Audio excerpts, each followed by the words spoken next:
en ce jour, je veux m'adresser particulièrement aux pères. Parce que c'est la fête des pères. Et comme c'est la fête des pères, eh bien, on parle pour les pères. Même si je vais essayer de mélanger mes propos pour parler aux sœurs qui sont mères et dire quelques mots aussi aux enfants. Mais l'essentiel, c'est pour les pères. Je voudrais vous inviter à lire dans 1 Samuel 8, versets 1 à 6. Alors, je ne vais pas suivre le texte que vous avez sur à l'écran, pardon. J'ai fait une synthèse. Il nous est parlé en ce sens de Samuel. Lorsque Samuel fut vieux, il établit ses fils juges sur Israël. Je vous dis, je sors quelques lignes. Et ses fils ne marchaient pas dans ses voies, mais ils se détournaient après le gain déshonnête, et prenaient des présents, et faisaient fléchir le jugement. Et tous les anciens d'Israël s'assemblèrent et vinrent vers Samuel, et lui dirent, voici tu es vieux, et tes fils ne marchent pas dans tes voies. Maintenant, établissons-nous un roi pour nous juger, comme toutes les nations.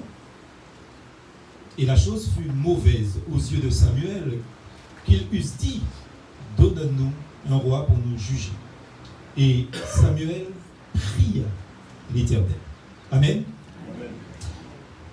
Dans ce message, nous passons tout de suite au premier point, sans introduction, pour parler de l'erreur de Samuel. Bien sûr, le titre du message que je n'ai pas cité est le suivant, responsabilité des pères de famille. C'est ça le titre. La responsabilité des pères de famille.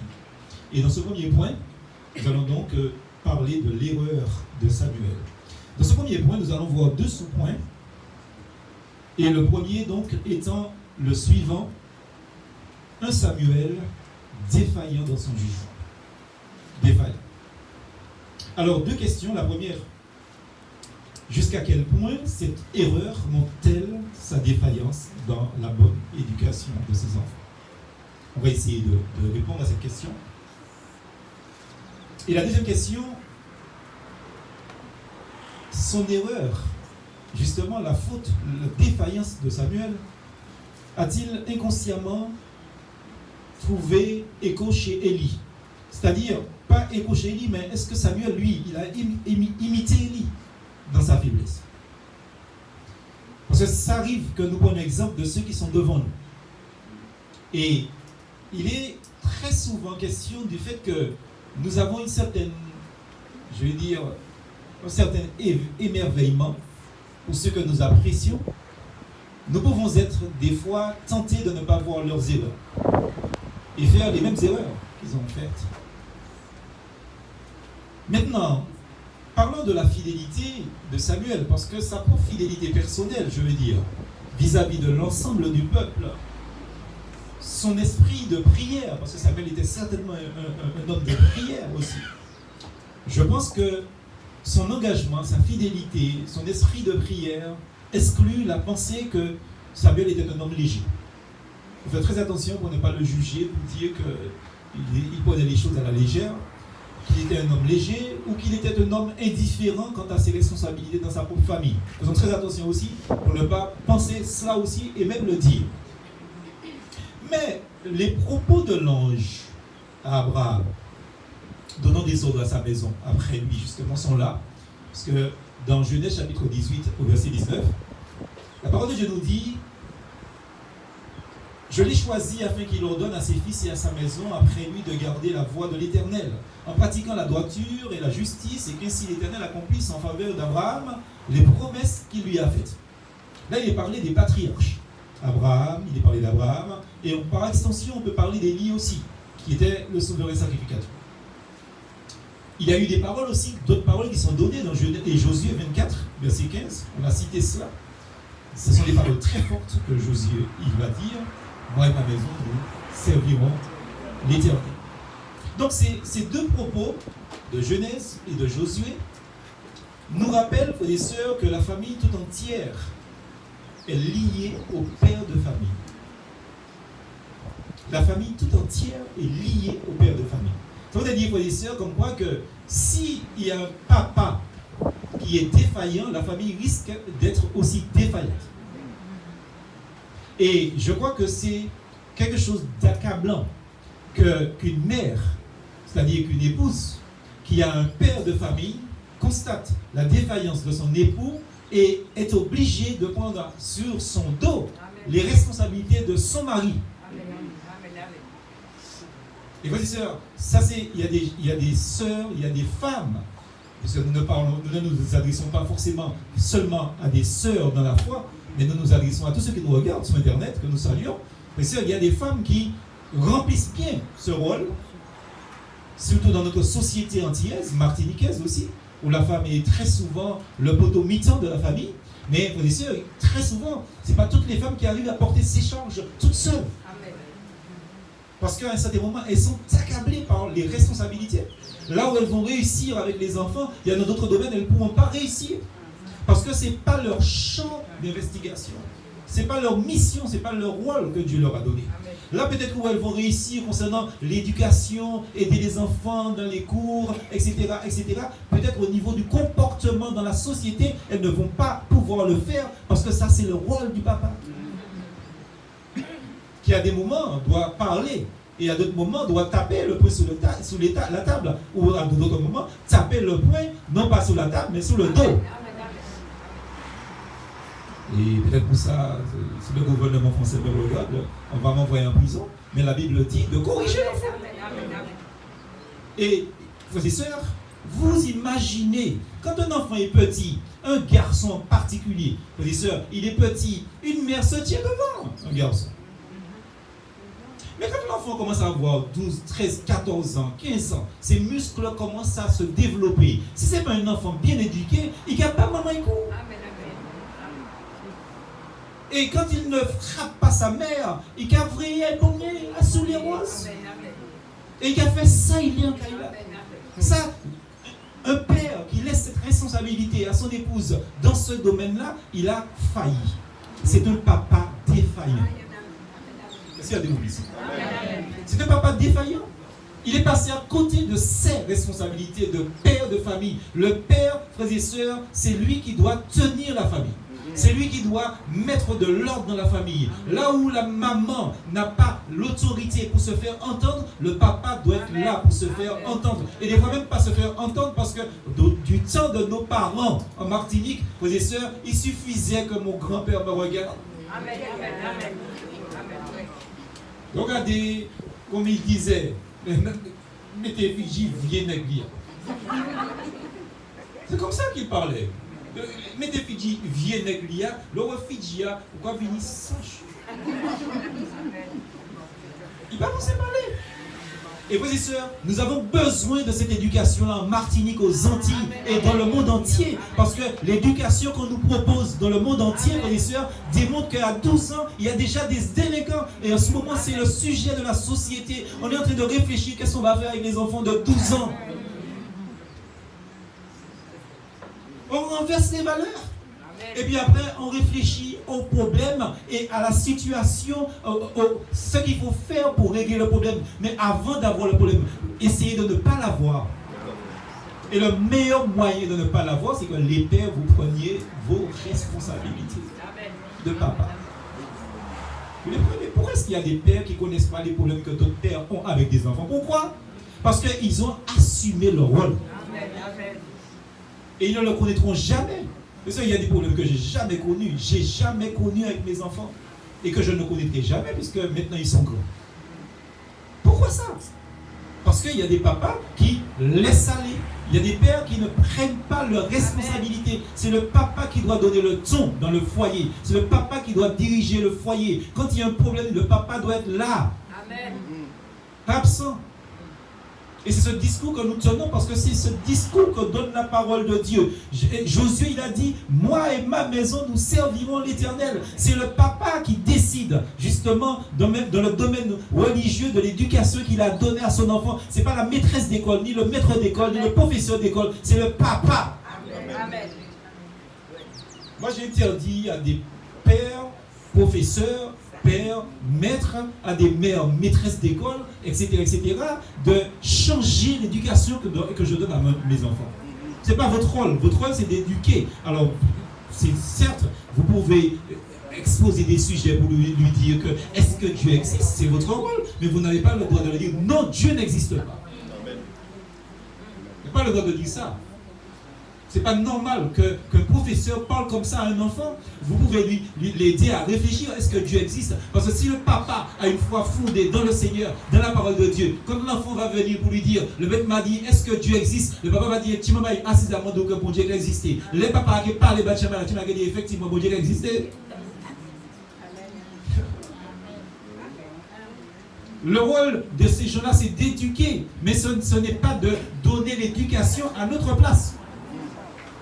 Et donc, le papa doit vérifier ce que ses enfants apprennent dans la cour de récréation, dans les classes d'école et aussi même dans le bas des escaliers de leur immeuble. Il doit parler avec les enfants. Un père doit dialoguer avec son enfant. Il doit dialoguer avec son fils. Il doit dialoguer avec sa fille. Cette histoire de scientifique, ça veut dire que ça, maman, il fait tout seul. Moi, je parle de tout avec ma fille. Je peux comprendre qu'il y a des sujets qu'elle aborde plus facilement avec sa mère, mais quand je veux parler de sujets avec ma fille, je ne me sens pas bloqué. Je me dis, est-ce que... Il faut répondre. Je ne suis pas gêné avec ça. Et je suis content de parler de ça parce qu'elle est là. Si je mens, elle pourrait dire, papa, assez menti là. Un père ne doit pas se sentir gêné de parler avec ses enfants de tout ce qu'il y a à dire, de tout ce qu'il y a à parler. Un père doit parler avec ses enfants comme parlent, je vais dire, deux personnes qui se comprennent. Maintenant, on peut ne pas être d'accord sur des tas de choses, mais on discute. On parle de tout. Et ça, c'est le rôle. Je vous dis, frères et sœurs, comme quoi que la famille est entièrement liée à la responsabilité du père de famille. Et il nous est rappelé également dans le Nouveau Testament qu'une condition indispensable pour être surveillant, justement, dans le peuple de Dieu, eh bien, c'est de bien conduire sa maison. Oui, on oublie ça. Et il y a des tas de personnes qui me disent qu'ils ne sont pas d'accord avec moi sur ce sujet. Ce n'est pas avec moi que vous n'êtes pas d'accord. Vous n'êtes pas d'accord avec la Bible. Parce que la parole de Dieu le dit. 1 Timothée 3, verset 41. Il faut qu'il dirige bien sa propre maison. Sa propre maison, Kylie. Sa propre maison et qu'il tienne ses enfants dans la soumission et dans la parfaite honnêteté. Il n'est pas dit qu'il faut que ses enfants soient parfaits.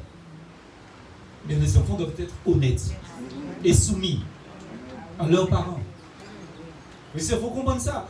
Si vous ne savez pas éduquer vos enfants, comment vous pouvez éduquer les autres? Il y a des gens qui aiment éduquer tout le monde. Bien, mais tout le monde conseille. Mais il n'y a pas qu'à pourquoi il conseille.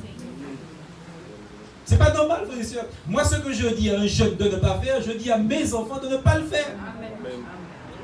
Et je dis toujours à mes enfants que vous êtes associés à mon ministère.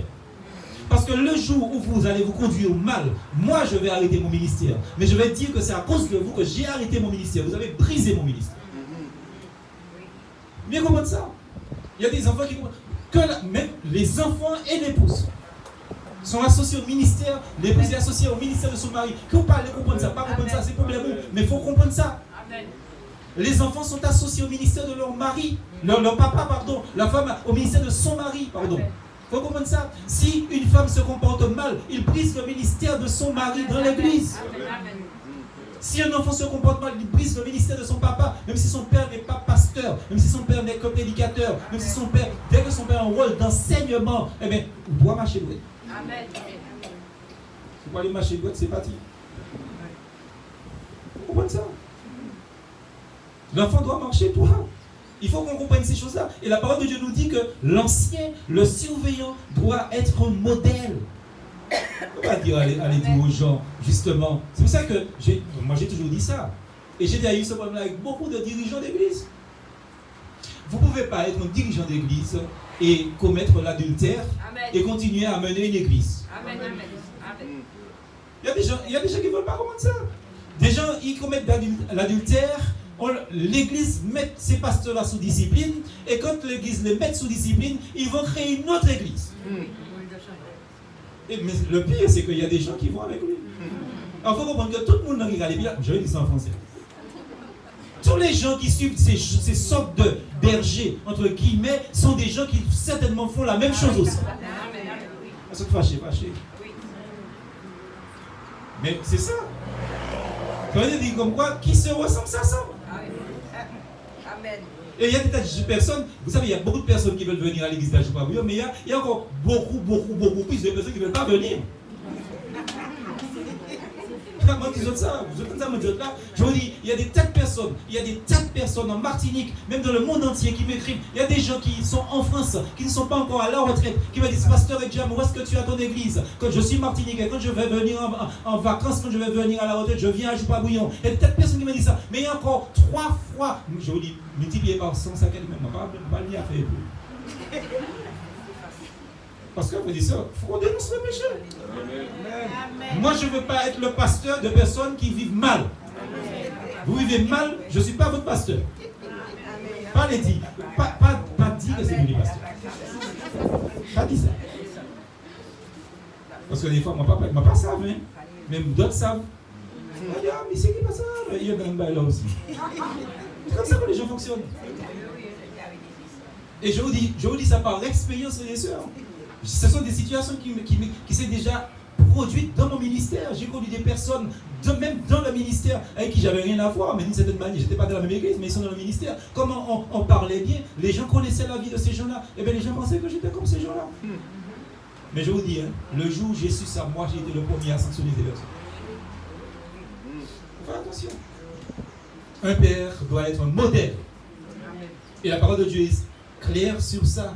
La négligence dans le foyer, c'est quelque chose qui se manifestera peut-être aussi autrement, en montrant par exemple une sévérité absurde et injuste aussi, tout à fait hors de propos. Alors, il faut faire attention, la fermeté, ce n'est pas la dureté. Amen. Et fermeté, ce n'est pas méchanceté. Je peux me demander à mes enfants si je suis méchant. Des fois, je les entends parler, ou bien des gens viennent me dire, oui, j'ai connu ton fils, ah mon Dieu, ton fils dit que tu es le meilleur des pères. Mais moi, des demi. J'ai été dur avec mes enfants, c'est-à-dire, c'est pas dur, mais ferme. Je dis non, c'est non. Point barre. Mes frères et sœurs, même ma fille ici, je ne l'ai jamais tapé. Vous comprenez, frères et sœurs? La fermeté, ce n'est pas la méchanceté, ce n'est pas la dureté. Il faut qu'on soit ferme. Parce que le jour que vous direz à vos enfants, si vous faites ça, et puis là, il fait, quoi dire? C'est bon ce jour-là. De toute manière, vous avez autre autorité. Cher Père, je vous dis ça, vous avez tué votre autorité ce jour-là, vous n'êtes plus légitime. Parce que, papa,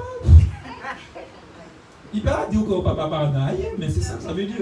Il dit, papa, moi j'aimerais dire, papa, moi j'aimerais dire. Il y a des enfants qui m'ont déjà dit ça en face de leur papa. Papa, c'est terrible, ça veut dire tout dire.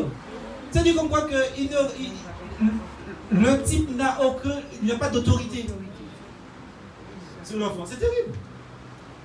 Et c'est très mauvais, c'est très laid qu'un enfant puisse venir voir un autre adulte justement pour être conseillé, pour être aidé par lui, alors que le papa est là. C'est très laid. Vous bien comprendre ça, cher frère. Je vous aime beaucoup, mais de temps en temps, pour moi, je dois dire la vérité. Ça, c'est de la négligence. Il faut reprendre les choses en main. Et il n'est jamais trop tard pour reprendre les choses en main.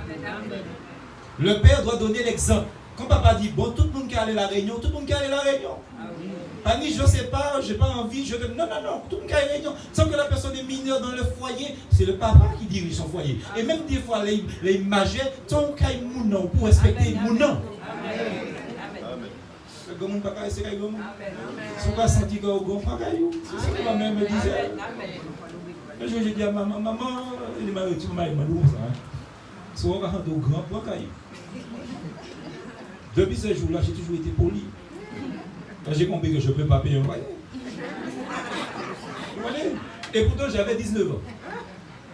J'ai 19 ans, tout le monde me respectait dans l'église, tout le monde prenait conseil auprès de moi. Ça va mal la grosse tête, moi, au bon cœur, moi, je vais tête, machin comme ça. Un jour, je suis rentré chez moi, et dit, ma mère m'a dit, fais la vaisselle. J'ai dit, maman, tu vois là, mon cadre bagage, je préfère la vaisselle là. Parce que si vous ne pas faire la vaisselle là, prends caillou. Eh bien, la vaisselle est à cligner. Ça, c'est l'autorité, la fermeté. Ah, il y a des mères, oui, tu es fatigué, tu es fatigué, mais je vais faire pour toi. Pour toi, on va faire la vaisselle. Quoi il y avait la vaisselle? Cette histoire qu'on fait, je vais faire pour toi. Qu'est-ce qu'on va faire pour toi? On ne fait pas la vaisselle pour toi, on ne balaye pas la maison. Pour toi, on va balayer bacon, parce que si pas balayer, c'est agriers qui viennent là. Vous habitez en droit d'église agriers là, poussière. Mais passez balayer tout le matin. Ce n'est pas aux parents de faire ça de manière continue. Ce n'est pas normal qu'il y ait des personnes dans la maison. Une personne a fait 3, 4, 5 enfants, 6 enfants, même des fois 8 enfants. Et puis c'est maman qui a fait toute bagarre là. C'est pas normal. Le père doit mettre un milieu dans ça. C'est le père qui doit mettre un milieu dans ça. Et frères et sœurs, ça il faut le dire. Il faut le dire. La négligence, ça c'est la négligence. Et je crois qu'Élie, il a fait des reproches à Anne qui priait. Terrible. Alors que ses propres fils, frères et sœurs, vivaient dans la débauche. Vous vous rendez compte de ça?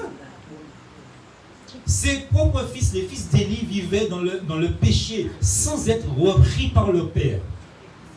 Et elle reprochait à une petite femme pieuse de prier pour avoir un bébé. Elle dit, va faire passer ton rhum. C'est ça qu'il a. Mais va faire passer ton vin. Aïe, fais ça passer. Aïe, descend de l'autre côté. C'est ce que ça veut dire. Et on constate que Anne était sage. Parce qu'elle a dit, non, mon Seigneur, je ne suis pas saoul. Je n'ai pas bu du rhum. Ouais, en France, on parle de vin, nous ne parlons pas du rhum. C'est rhum nous va planter.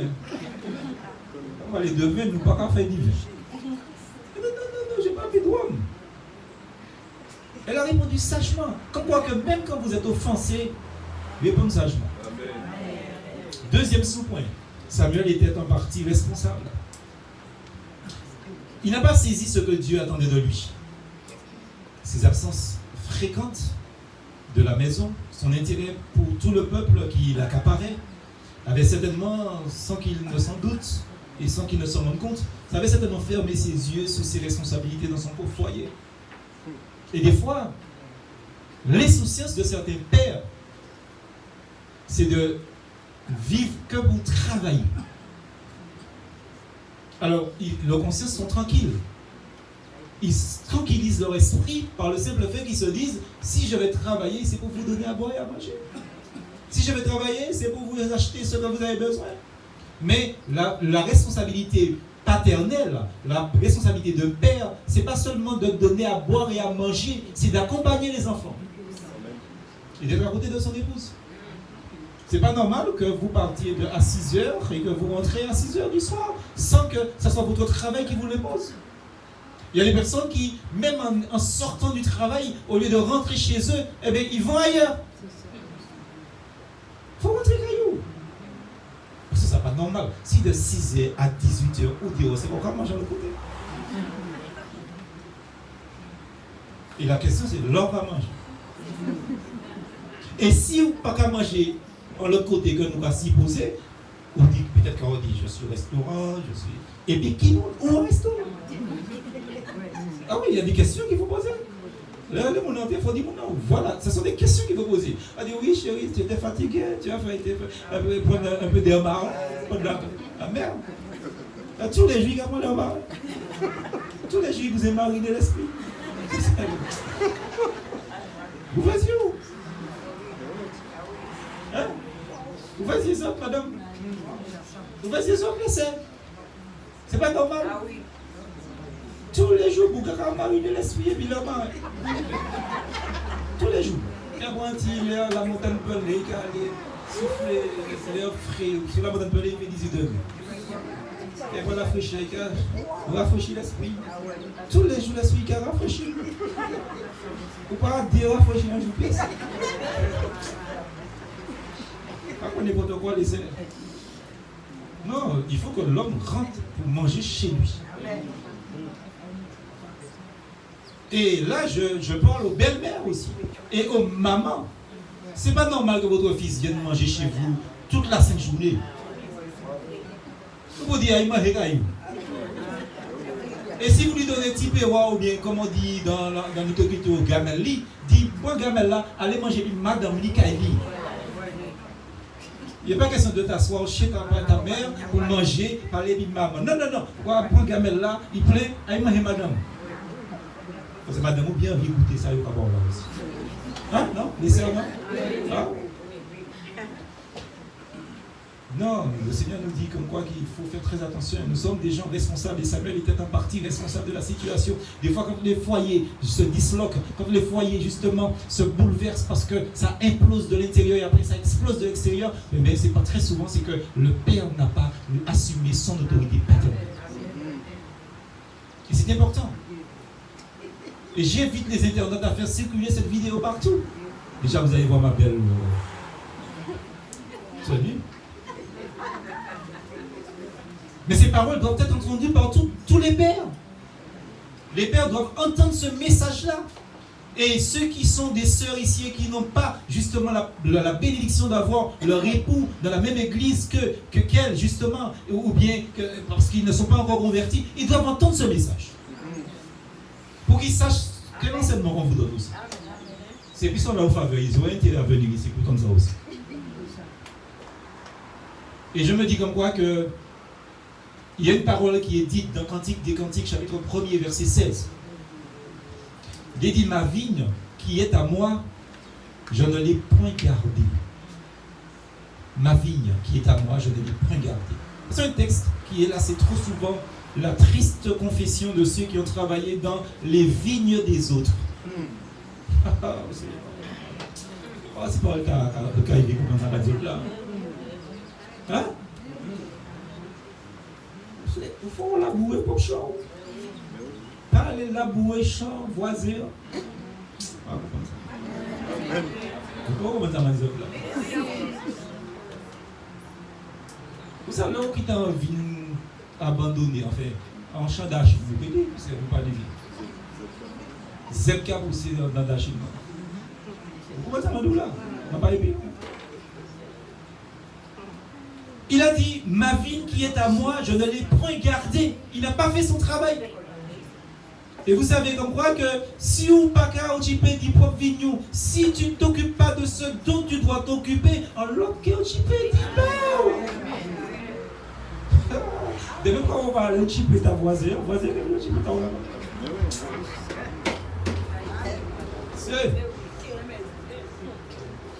C'est même pas gênant. Hein? Et si c'est notre cas, inutile de chercher à trouver des excuses ou des explications. Par exemple, je dois sérieusement ma situation de famille, je dois voir sérieusement ma situation de famille en face. Je dois considérer les graves conséquences que je suis négligent. Et je me dis que la miséricorde de Dieu soit sous les chefs de famille à ce jour. Je prie que Dieu bénisse tous les pères, que Dieu leur donne la grâce et la dépendance dans un esprit de prière. Les hommes doivent plus se rencontrer plus pour prier. Entre hommes, entre pères de famille. Alors c'est évident que dans notre église, nous sommes dans un contexte particulier. Nous sommes en train de construire, tous les hommes sont occupés à construire pour que les sœurs et les enfants puissent être bien assis. On espère d'ici la fin de cette année. Mais il y a une chose qui est sûre, c'est que quand nous serons moins occupés à certaines choses, il y a des choses qu'on doit considérer. Les hommes doivent prier davantage ensemble entre hommes. Parce que le problème que rencontre un homme, un père de famille, c'est le même problème que rencontre un autre homme, un autre père de famille. Il ne faut pas croire que quand vous êtes marié, vous savez ça très bien, vous n'êtes pas à l'abri de la tentation. Et même quand on parle des corps entiers, on retrouve un monde pour tenter. Des fois, vous êtes bien là, tranquille dans votre marché. Donc, la tentation vient à vous. Le problème vient à vous. Et on a besoin d'être entre hommes pour parler des choses d'hommes. De même que les femmes se rencontrent pour parler des choses de femmes. Les hommes ont besoin d'être ensemble pour parler des choses d'hommes. Les pères ont besoin d'être ensemble pour parler des choses de pères. Que seuls les pères peuvent comprendre. Il faut comprendre ces choses-là, frères et sœurs. Et c'est important. Les difficultés que vous rencontrez avec votre femme, avec votre enfant, vous pouvez échanger, parler justement de ces difficultés-là pour que l'un et l'autre puissent aider les autres. On se rencontre le même problème. Il n'y a pas de foyer exceptionnel. Tous les foyers sont dans cette société avec le lot du péché qu'est la société, frères et sœurs. Et on a besoin les uns des autres. Vraiment, frères et sœurs, que la miséricorde de Dieu soit sur les chefs de famille. Et que leur famille soit aussi un exemple de soumission à l'ordre divin. L'affection naturelle, les liens forts qui unissent les membres de la famille, frères et sœurs, s'ils ne sont pas vécus à la lumière de la parole de Dieu, s'ils ne sont pas soumis au Saint-Esprit, peuvent avoir en réalité des conséquences opposées à la volonté divine. Alors imaginez l'humiliation pour Samuel d'avoir à entendre des lèvres, peut-être de ceux qu'il avait lui-même jugés, ces tristes propos au sujet de la faillite de sa propre famille. Tes fils ne marchent pas dans tes voies. C'est la plus grosse honte qu'on peut faire à son père. Vous vous rendez compte? C'est le plus gros mépris qu'un père peut recevoir de la part d'une personne. Il est en train de dire marcher droite, et puis mon cadeau, oui, il m'a dit marcher droite, mais dit, il choisit marcher droite aussi. Terrible. Et c'est comme si, c'est pareil pour les mères. C'est-à-dire que le père qui est là en train d'enseigner, d'apporter la parole de Dieu, va donner un sage conseil à une sœur qui est aussi mère et épouse. Mais de voir cette même sœur qui est l'épouse de notre dire à ce frère, dit madame aussi, mettez quoi il doit dans l'église. C'est la même chose. On peut détruire une église comme ça. On peut détruire un ministère comme ça. Il faut faire attention. Alors quand vous pensez comme quoi que vous n'êtes pas impliqué dans le ministère de votre père, de votre mari, de votre époux, vous vous trompez. C'est peut-être que ça ne va pas aller puis l'esprit, mais même si par l'esprit, mettez l'esprit quand même. Ou mon carré petit bon, hein. Moi je dis peut-être ça ne va pas aller puis l'esprit. Ça ne va pas aller puis l'esprit. Ou pas d'accord avec ça, mais mettez l'esprit quand même, parce que c'est ça la réalité. Tu es associé au ministère de ton papa. Vous êtes associé au ministère de votre époux. Et faisons très attention parce que, frères et sœurs, je me dis comme quoi que nous pouvons bien nous présenter et même nous présenter devant les gens, mais frères et sœurs, peut-être que derrière notre dos, les gens hein? Est-ce que vous avez compris ça, frères et sœurs? Est-ce que les enfants ont compris ça? Des fois, on peut faire tout son possible pour être correct, mais derrière, ça ne suit pas. Et puis les gens sont là en train de regarder les gars. Il passe ça. Quand il est mal égo, ça dit que c'est mal égo. C'est comme ça que les gens parlent. Donc nous pouvons bien nous représenter ce prophète qui est là, âgé, Samuel, la honte au visage, lorsque devant le peuple, le triste état de sa propre maison est souligné. On bénit Dieu parce qu'on ne constate aucun ressentiment de la part de Samuel dans la parole de Dieu. Mais d'après tout ce que nous connaissons concernant la fidélité à Dieu de ce serviteur honorable, nous constatons, frères et sœurs, que nous pouvons bien penser qu'il se courba sous ce qui pouvait clairement être considéré comme un châtiment qui venait de la main de Dieu. Parce que Dieu peut se servir de ses enfants, de son épouse, pour châtier un homme de Dieu. Attention. Nous ne gagnons jamais rien à refuser de telles réprimandes, c'est sûr. Mais frères et sœurs, ayons plus à cœur d'éviter ce qui mérite plutôt que la honte de les recevoir. Faisons très attention à ça. Que Dieu imprime profondément la leçon de ce message dans nos cœurs de père. Parce que je crois qu'il est beau de voir vraiment Samuel dans tout cela se tourne vers Dieu. Et nous, lorsque nous entendons parler de faiblesse chez les autres, je crois que ce serait une très très bonne chose de les apporter devant Dieu par la prière. Quand vous entendez, quand vous voyez, quand vous constatez qu'un frère a une faiblesse, une sœur a une faiblesse, les enfants d'un frère et d'une sœur ont une faiblesse, portez ça dans la prière. Parce que ça veut dire peut-être que certainement, si c'est déjà à ce stade-là, c'est qu'ils sont certainement débordés. Et le soutien mutuel, c'est là que ça doit agir. Nous devons les porter dans la prière. Quand vous voyez un enfant de chrétien malade moralement, spirituellement, je ne parle pas de physiquement, ça c'est évident pour tout le monde, on doit prier les uns pour les autres, mais quand vous voyez cette maladie qui est la tare du péché, les hommes morales et spirituels, au lieu de porter des paroles pour rien, portez ces enfants devant le Seigneur. Portez, parce que la prière, frères et sœurs, rien ne résiste à la prière. Rien ne résiste à la prière. Et c'est chaque semaine que je vis, frères et sœurs, les effets explosifs de la prière. Chaque fois que je me demande au Seigneur d'intervenir dans une situation, le Seigneur bénit. béni parce que c'est jamais pour mon bien personnel que je prie.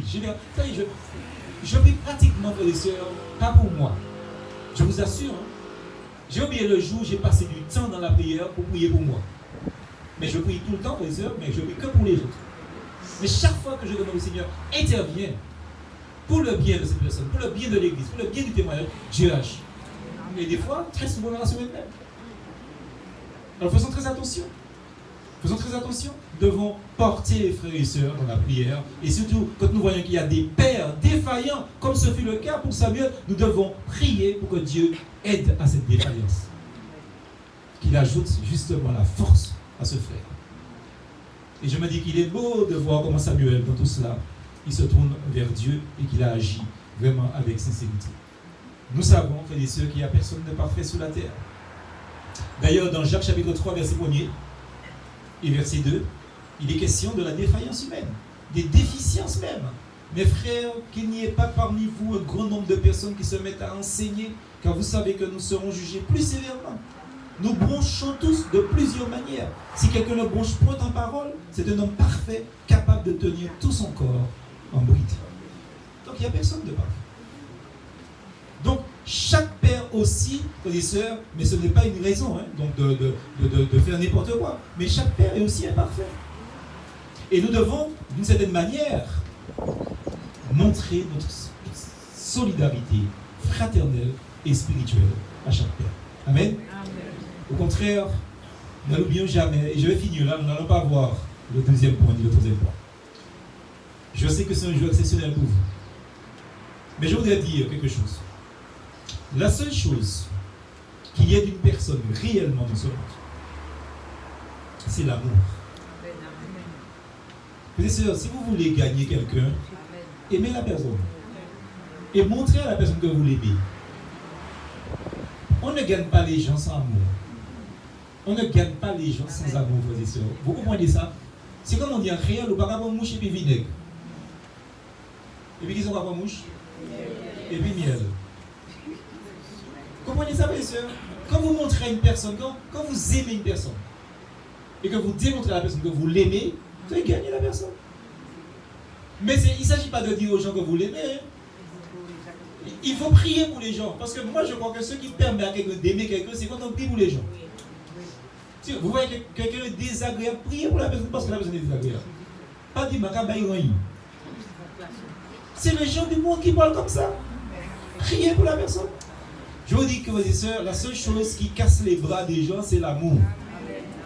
Et le Seigneur nous dit justement que l'amour couvre une multitude de péchés, de fautes. Amen. Amen. Parlons-en au Seigneur pour que lui le corrige et le guérisse.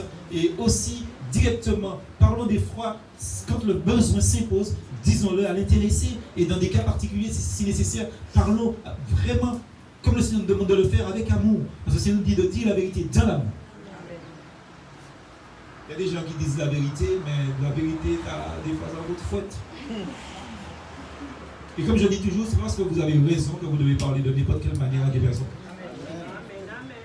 C'est surtout parce que vous avez raison qu'il faut parler avec amour. Amen. Et c'est la même chose pour les pères. Vous aimez vos enfants, parlez avec amour pour vos enfants. Plus vos enfants sentent que vous l'aimez, moins vous aurez des problèmes avec vos enfants. Parce que l'enfant sait ce que vous aimez, ce que vous appréciez, ce que vous tolérez, ce que vous ne tolérez pas. Et comme l'enfant voit l'amour de son père, il évitera de faire des mal à son père. Tous les enfants qui sont aimés sont généralement des enfants faciles à gérer. Ils sont gérables. Parce qu'ils savent qu'ils sont aimés. Tout simplement. L'amour couvre une multitude de fautes, de péchés. Et sans amour, frères et sœurs, il n'y a aucune possibilité d'avoir l'harmonie dans la société. Et aussi dans les familles. Amen. On dit Amen. Dieu bénisse sa parole. On va se tenir devant.